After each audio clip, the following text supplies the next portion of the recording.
కాకినాడ 44వ డివిజన్లో శారదమ్మ గుడి సమీపంలో నిర్మించిన రజక కమ్యూనిటీ హాల్ సముదాయం ఎటకేలకు సిటీ ఎమ్మెల్యే వరమాడి కొండబాబు చొరవతో రజక సంఘ సభ్యులకు దక్కింది. రజకులకు కేటాయించిన రజక కమ్యూనిటీ హాల్ నిర్మాణం పూర్తి చేసుకుని ఏళ్లు గడుస్తున్నప్పటికీ ఆ భవనం కార్పొరేషన్ అధికారులు ఎన్నికల కార్యాలయం కోసం వినియోగిస్తున్నారు. తమ కోసం కేటాయించి నిర్మించిన ఈ భవనాన్ని తమకు అప్పగించాలని సోమవారం జరిగిన ప్రజా సమస్యల పరిష్కార వ్యవస్థలో సిటీ ఎమ్మెల్యే వరమాడి కొండబాబు సమక్షంలో రజక సంఘ నాయకులు కమిషనర్ ఎన్వివి సత్యనారాయణకు వినతి పత్రం అందించారు. దీనిపై స్పందించిన సిటీ ఎమ్మెల్యే వరమాడి కొండబాబు ప్రజా సమస్యల పరిష్కార వ్యవస్థ కార్యక్రమం పూర్తయిన తర్వాత రజకులతో కలిసి రజక కమ్యూనిటీ హాల్ వద్దకు ఇన్ఛార్జ్ కమిషనర్ సత్యనారాయణతో కలిసి సందర్శించారు. ఈ నేపథ్యంలో రజక సంఘ నాయకులు కమ్యూనిటీ హాల్ కు రిబ్బన్ కట్టి ఎమ్మెల్యే చేతుల మీదుగా ప్రారంభించారు. ఈ సందర్భంగా సిటీ ఎమ్మెల్యే వనమాడి కొండబాబు మాట్లాడుతూ రజక కమ్యూనిటీ హాల్ను ప్రతి ఒక్కరూ చక్కగా సద్వినియోగించుకోవాలన్నారు. ఈ కమ్యూనిటీ హాల్ పెరిగే రజకులదని అన్ని వర్గాల వారు కూడా ఈ కమ్యూనిటీ హాల్ను సద్వినియోగించుకోవాలని ఎమ్మెల్యే వనమాడి కోరారు. కమ్యూనిటీ హాల్ను తమకు అప్పగించిన సిటీ ఎమ్మెల్యే వనమాడి కొండబాబుకు రజక సంఘ నాయకులు పెద్దలు ఘనంగా సత్కరించారు.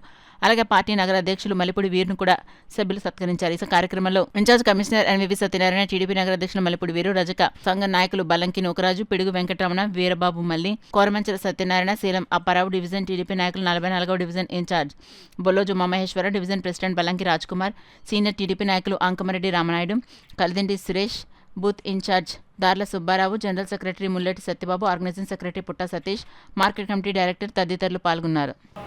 అయితే కట్టిన రజకుల కమ్యూనిటీ వాళ్ళు ఏం చేస్తారంటే గతంలో ఎలక్షన్ డ్యూటీ ఉందని చెప్పి తీసుకున్నారు గత ప్రభుత్వం.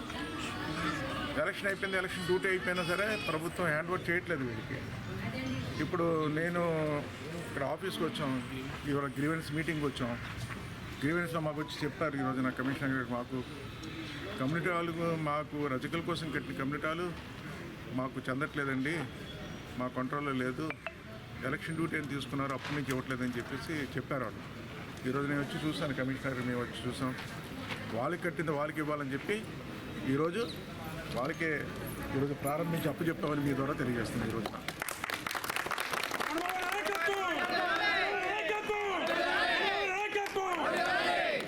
అయితే ఈ కమ్యూనిటీలు రజకులు కట్టిన కమ్యూనిటీలు ఈ ప్రాంతంలో అనేక వర్గాలు ఉన్నారు, అనేక కులాలు ఉన్నారు, అందరూ ఉన్నారు.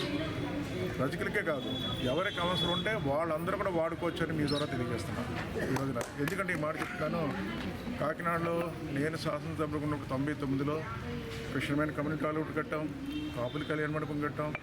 ఈరోజు ఫిషర్మెన్ కమ్యూనిటీ హాల్లో అన్ని కులాలు పెళ్ళిళ్ళు చేసుకుంటున్నారు, మ్యారేజ్లు చేసుకుంటున్నారు. కాపుల కళ్యాణ మండపంలో కాపులే కాదు అన్ని కులాలకి ఇస్తున్నారు, అందరూ పెళ్ళిళ్ళు చేసుకుంటున్నారు, అందరూ సంతోషంగా ఉన్నారు. ఇది ఏదో కులానికి ఇచ్చాం తప్ప అవసరమైతే అందరికీ వాడుకోవడానికి ఉపయోగపడేలా చేసుకోవాలని మీ ద్వారా తెలియజేస్తాను.